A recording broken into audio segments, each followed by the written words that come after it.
Just a helpful hint, these are conversations between adults intended for adults. There is the potential for some adult subject matter or adult language.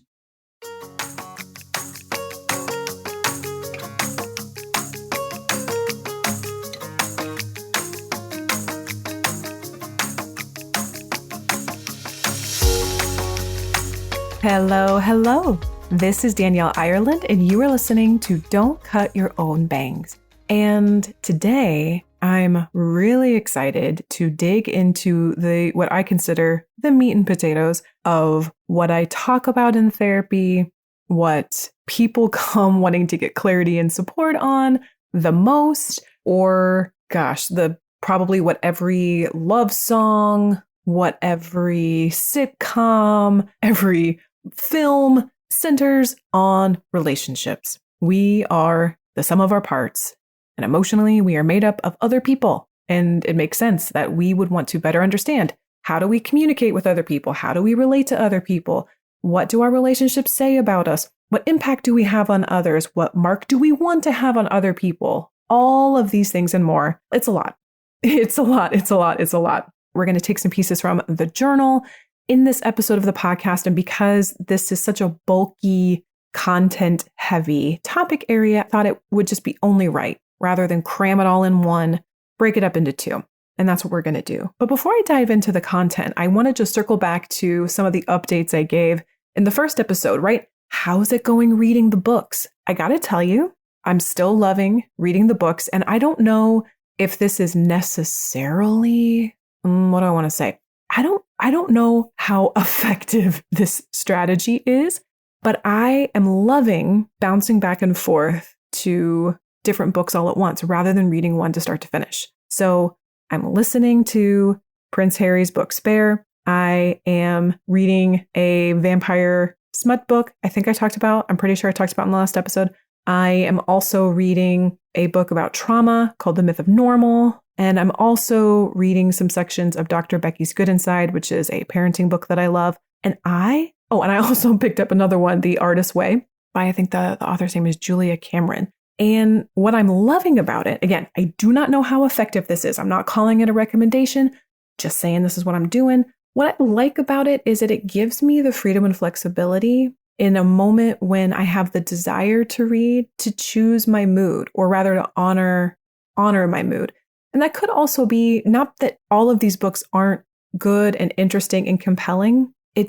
None of them are, it's not like the Harry Potter book series was for me, where you just cannot wait for the next spare moment to go pick it up and just thumb through it as fast as you can and like gobble it up and, anxiously wait for the next one to come. I mean, these are all really good, but I'm not very attached to them. I am not emotionally attached to them. And I'm also wondering too, that if this is more of a reflection of the way that maybe scrolling on social media or even scrolling on streaming platforms and being able to like pick, I want to watch this episode of this show and that episode of that show and kind of mix it up. Maybe this is more of a reflection of just where my brain is at through conditioning and technology. But I like that I can, listen to a chapter of Spare on the treadmill. And then I like that I can, thumb through a couple chapters on a lunch break with something that feels related to work and then still kind of stay in work mode. And then if I just need a total break and I just want some fun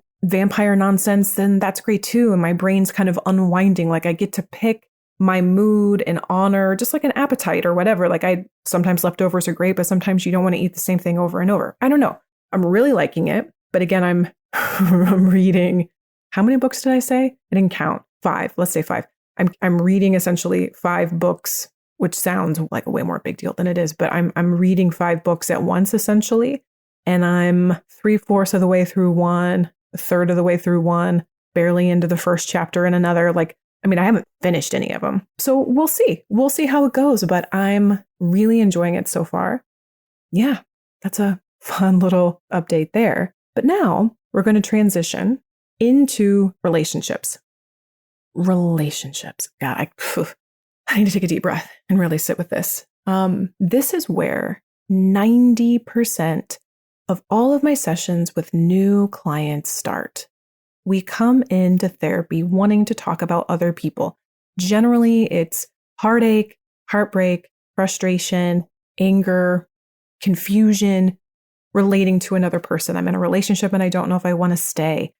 I feel lonely and I want to connect with more people, right? The desire to understand, better communicate, discern the lasting impact of relationships. Like, this is what brings people in. This is the topic that people think they want to talk about. If you're coming in for individual therapy, ultimately the work is you, but relationships are the vehicle, like kind of the storytelling tool to better understand you.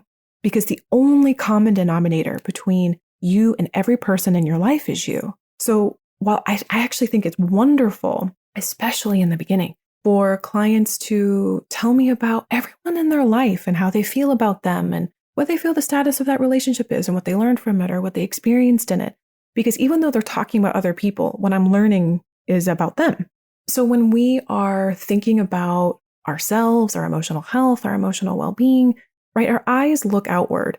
We see the world. We don't, one, it's really hard to be objective about ourselves. And by hard, it might even be near impossible to be fully objective about ourselves. And we are impacted by other people. We impact other people. We are hardwired for connection and community. We need touch emotionally, psychologically to be healthy, even though we live in a culture that really touts and praises independence. So again, it makes sense that relationships would be a really big, important topic.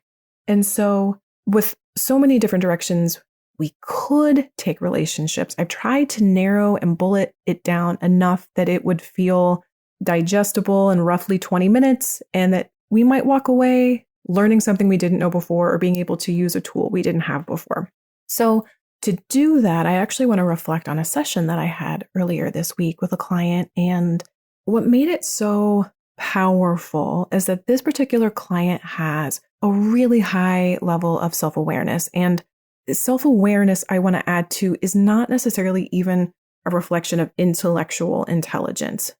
And this is where I think we can all get really tripped up. We know the concepts, we know the terms, we know the language, we know the lingo, we can see it in other people, and yet we still have our own blinders up, where it's really hard to see maybe the truth of a situation in ourselves, or hard to see an area, our own growth edge might be a little bit harder to see.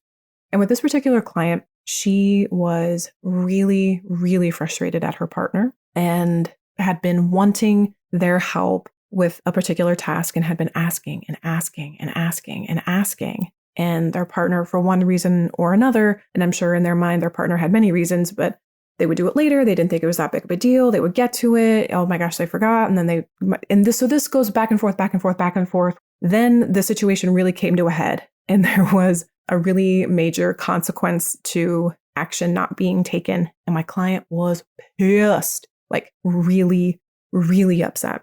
And so we spent the better part of, if a session is roughly an hour, a clinical hour is 50 minutes, but sometimes it goes over a minute or two. Let's say we spent a good 30 minutes airing out every detail of the letdowns, the empty promises, the dismissive comments, the blame shifting, all the things that were just so frustrating and invalidating in that relationship dynamic that my client had experienced. And they were right about what they had experienced. But at some point, when I listen to someone talk about their frustration or challenge with someone else, there's an energy shift in the story where, and I wish I had a better way to articulate it. Maybe I'll find it in time. But there's a moment where the story is no longer about what happened to them or what was done to them or, how someone else let them down. There's a point where the only thing that's left is the person themselves, not, and I know I'm saying person a lot, so it's kind of like, who are we talking about? So it's like person A is, let's say, the one who was ignored, dismissed, victimized. Maybe victimized is too heavy-handed of a word, who was negatively impacted by person B. And so we're talking about person B, person B, person B, person B, person B, person B. And then there is a point where the energy shifts to, okay, person A, but what about you? again, this isn't blame shifting, and this certainly isn't gaslighting. It's understanding that every relationship is co-created.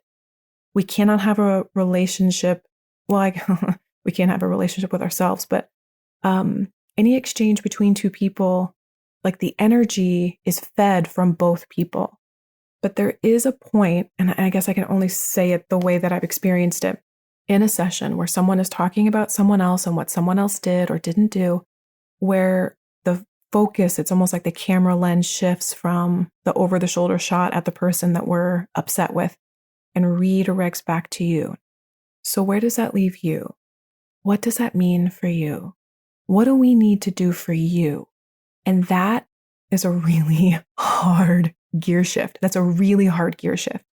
I have experienced this. I'll share a personal anecdote because I can talk about myself a little bit more openly here than I can with a client, or that I can about a client.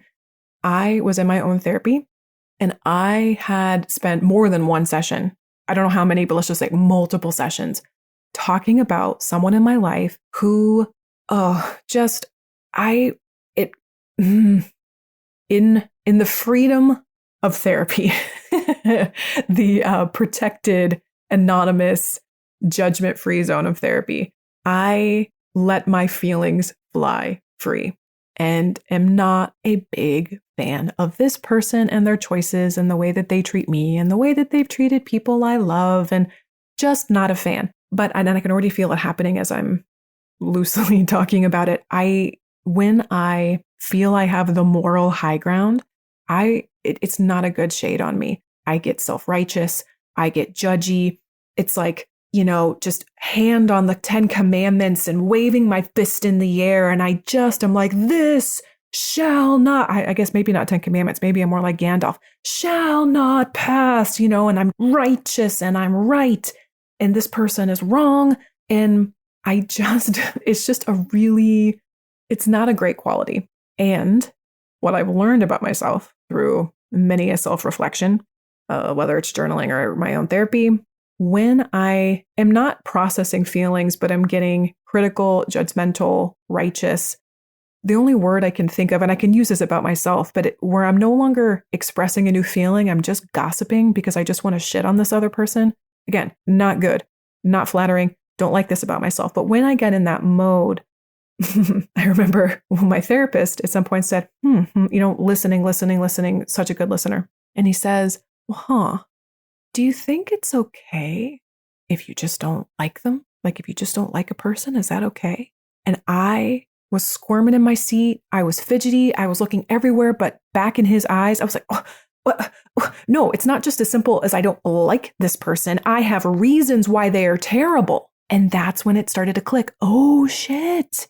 This is my participation, my energy. Now, granted, I'm not saying these things to this other human being. God, yeah, no, I'm definitely not. That doesn't necessarily make it better, though, because I'm thinking them and feeling them. But there was an untapped, unacknowledged belief that I had that I wasn't allowed to just not like someone because deep down, I really want everyone to like me. This isn't logical, not particularly healthy, but it's true. It's like I want to have the key card into every door. I want to be invited to every party, but I also don't like everybody. And if I acknowledge and I accept that I don't like this person, then what I'm also acknowledging, an extension of that, is they may not like me. And that was like a punch in the gut. Because at first there was freedom and I can put down this like massive dumbbell weight of proving to the world that this person is inherently unlikable, because that's what I was doing. I was proving to the world this person was terrible so that I had permission to dump on them, as opposed to making peace with inside myself and acknowledge, you don't like them and you are allowed to not like people. Because if I just acknowledge that truth, the conversation is done. There's really nothing left to say. There's no more fuel, right? There's nothing to keep that fire burning if I just accept, I just don't like them. Well, you want to go get some chips? Like, it's like, well, where do you go from there? But I think, it's not even I think, I know my resistance to accepting that is true. Well, there's many layers to that, but we can keep it simple for conversation's sake. The real hard truth that I wasn't prepared to admit is that if I'm just simply not allowed to not like someone, then people are allowed to not like me. And my sweet, sweet, childlike little ego didn't want to accept that that was true. So bringing it back to the story about this client, it ultimately came down to when I slowly started to turn the camera lens back to them and turn it off of the person who wronged them. What do you really feel? Don't tell me about them and what they did, because you've told me a lot. And yes, that's all true. It's not even a but. It's yes, yes, yes, yes. All of that is true. I believe you. That is true. And what do you really feel? And I want to add a little asterisk, like side note to this exercise if you're trying this for yourself. Feel, not feels like. Well, it feels like they don't listen. It feels like they don't care. It feels like they don't try. It feels like they don't.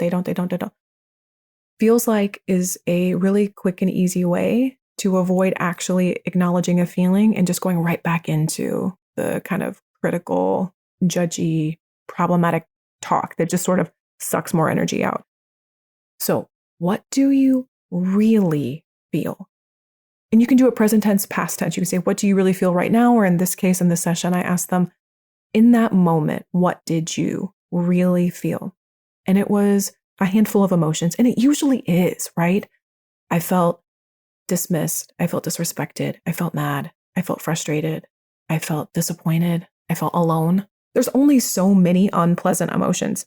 We probably have more language for the unhappy, unpleasant emotions than we do the really beautiful, positive ones. Or at least that's what we seem to talk about more. But once you name the emotion that you felt and you just zero in on that, what did you feel? I was hurt. I was scared. I felt trapped, or I felt powerless.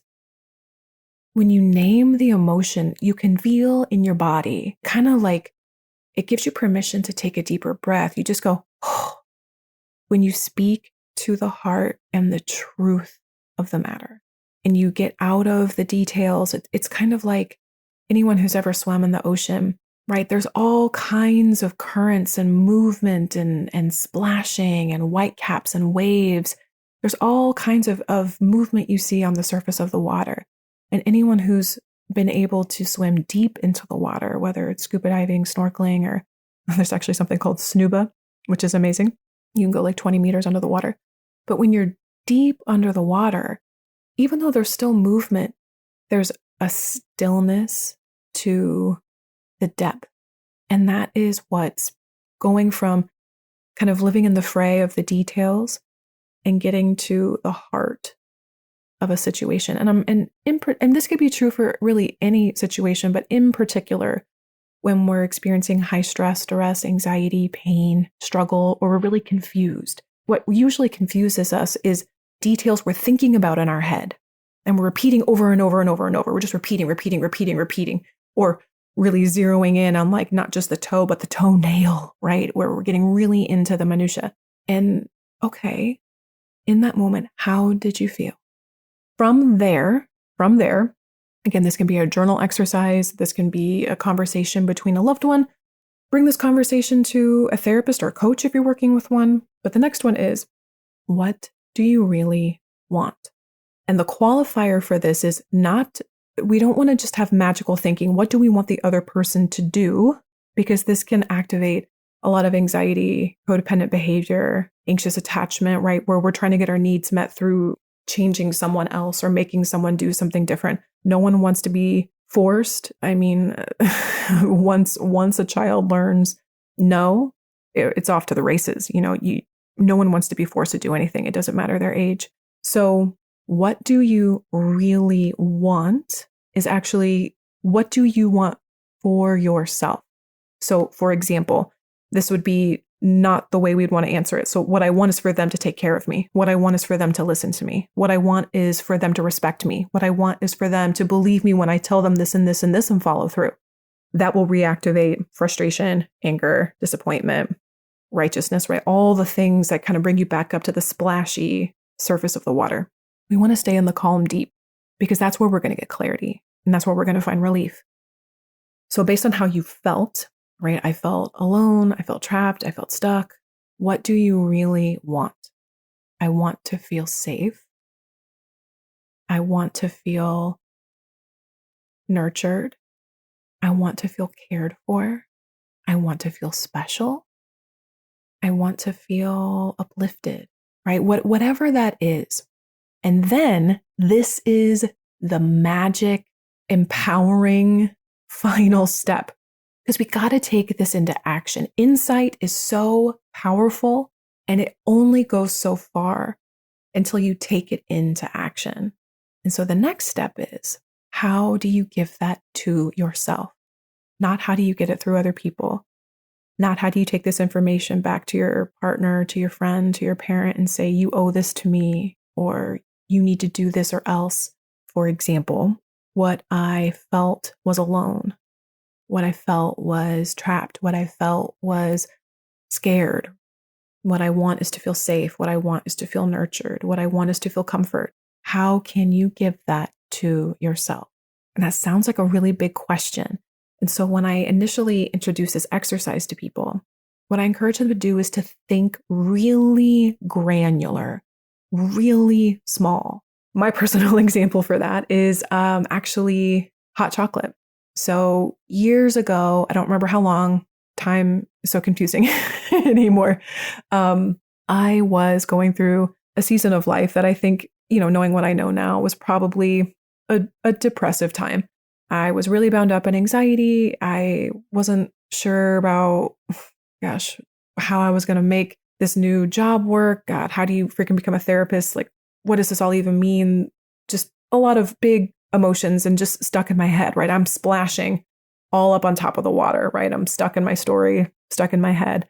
And what I was missing was pleasure, right? What I wanted to feel was pleasure. My life was missing pleasure and play and fun, frivolousness, doing things for the joy of it. Because I felt like to be taken seriously, I had to be serious and I had to approach things seriously. And like, this is serious work and serious, blah, blah, blah, blah.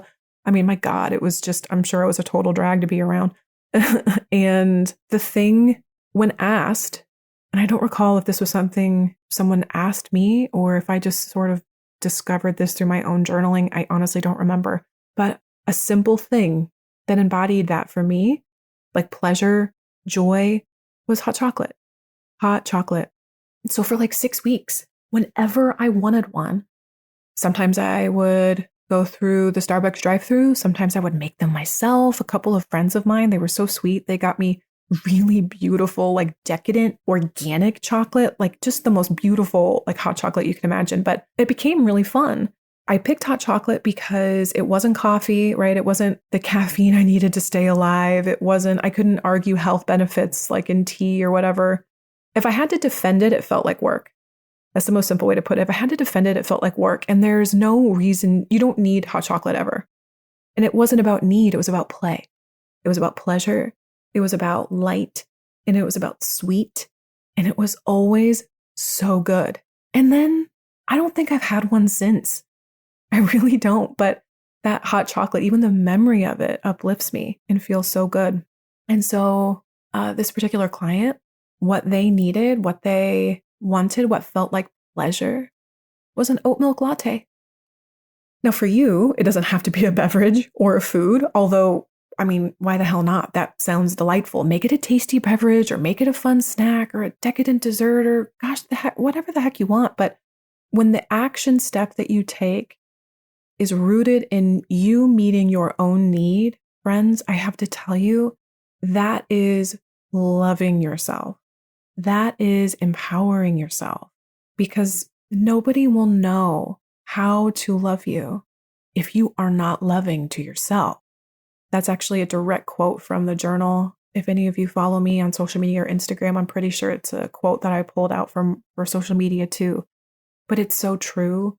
It's a hard truth because we want to be loved so much. So many of us, we want to experience love. We want other people to love us, but we do not like ourselves. We just don't. And so this little simple exercise, it may even sound frivolous and silly. What do you really feel? What do you really want? And how can you give it to yourself in a simple action, small, tiny action, something like a latte or a hot chocolate? For you, it could be something else. I hope whatever it is, I want to know. I think that would be amazing to know the little the little bits of pleasure and joy and self-love that you all give yourselves. But that act, you're completing a loop of you listened to yourself, you believed you, and then you honored you. And that is what we want from other people. We want to be seen and heard. And then we want that follow through. It's like, well, gosh, you sound really good and you seem like a really good person, but I just don't know if you're going to show up for me. That doubt of being able to rely on someone, that damages a lot of relationships, all kinds of relationships. And I'm not someone who thinks that actions speak louder than words. I don't think it's as simple as that, but actions certainly do matter. When what you do is in service of you and it comes from your heart, oh my goodness, friends, there's no limit. There's no limit to the joy, the fun. Like, it's just that step, rinse and repeat, just like the shampoo bottle says. Just rinse, repeat, rinse, repeat. What do I really need? What do I really want? How can I give that to myself? And start so simple. Well, that was a blast. Thank you for tuning in. Thank you for spending your very precious and limited time here with Don't Cut Your Own Bangs. Your time means more to me than you guys know. It's always such an honor to do this. It's one of my absolute favorite things in my week that I get to look forward to. Next podcast, we're going to be focusing on part 2 in relationships. So this week we focused on more, you could say, self-actualization and self-awareness. How do I better understand my own needs? How do I figure out how to meet those needs one small step at a time? You could say one small cup of coffee or hot chocolate at a time. Next week, we're going to focus a little bit more outward on what do our relationships mean? What are they telling us about ourselves? What can we learn from our relationships? Really fun stuff. I look forward to continuing the conversation there, but there is linked in the show notes the Treasured Journal link. So if you want to pick up a copy of the Treasured Journal with the Treasured Meditation Series companion, I would highly encourage it. But if you're working with your own journal, fabulous, amazing. I love it. Keep doing it. Keep writing. And I look forward to talking to you next time.